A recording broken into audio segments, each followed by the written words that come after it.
नमस्कार. नमस्कार. माझं नाव सत्यनारायण मंत्री. मी आयुर्वेदिकचं काम करतोय. तुमचं नाव सांगा. गोविंद दौलतराव माने. जरा जोरात बोला. गोविंद दौलतराव माने. गाव कोणतं तुमचं? ब्रह्मवाडी. तालुका रेणापूर, जिल्हा लातूर. हां. बरं, तुम्हाला काय प्रॉब्लेम आहे किंवा काय आजार आहे? शुगर आहे. शुगर किती वर्षांनी शुगर आहे तुम्हाला? 15 वर्ष.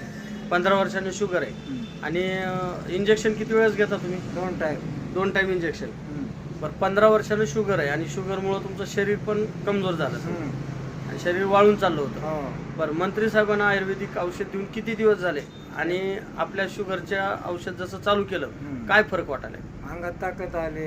हां, पुन्हा चेहऱ्यावर फरक पडला. चेहऱ्यावर रोषणाई आली, अंगात ताकद आली आणि शरीरामध्ये एनर्जी आली, एक उत्साह, काम करणं फिरणं. समजा पहिलं काय होत होतं? अशक्तपणा होत होता.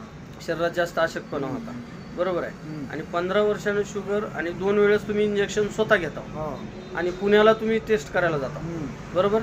आणि मी ज्यावेळेस म्हणलं की बाबा तुमच्या शुगरला फरक पाडून देतो, त्यावेळेस भरोसा बसला होता का?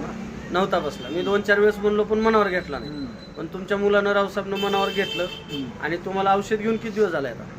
1 महिना झाला. हां, आज ह्या महिन्यामध्ये तुम्हाला ह्या आयुर्वेदिकचा फरक पडलाय का नाही पडला? पडला. खरं सांगालो का खोटं सांगालो? खरं सांगा, पण सांगायचं काय नाही. बरोबर आहे. मग आता मला सांगा, एवढे शुगरचे पेशंट आहेत, कुणाला 5 वर्ष, 4 वर्ष, 3 वर्ष, 2 वर्ष, तुम्हाला तर 15 वर्षाने शुगरचा विषय होता. हो. बरोबर आहे. मग आपल्या आयुर्वेदिकमुळे आज तुम्हाला फरक पडलाय. म्हणून तुम्ही लोकांना काय सांगू शकता शुगरच्या पेशंटला? नाही, हे घ्यावे ना सर, औषध तुमचं घ्यावे.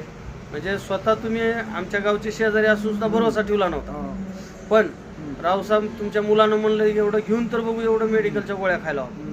हे आयुर्वेदिकमुळे तुम्हाला फरक पडलाय आणि तुम्ही कंटिन्यू हे आयुर्वेदिक औषध चालू ठेवणार. चालू ठेवणार. धन्यवाद.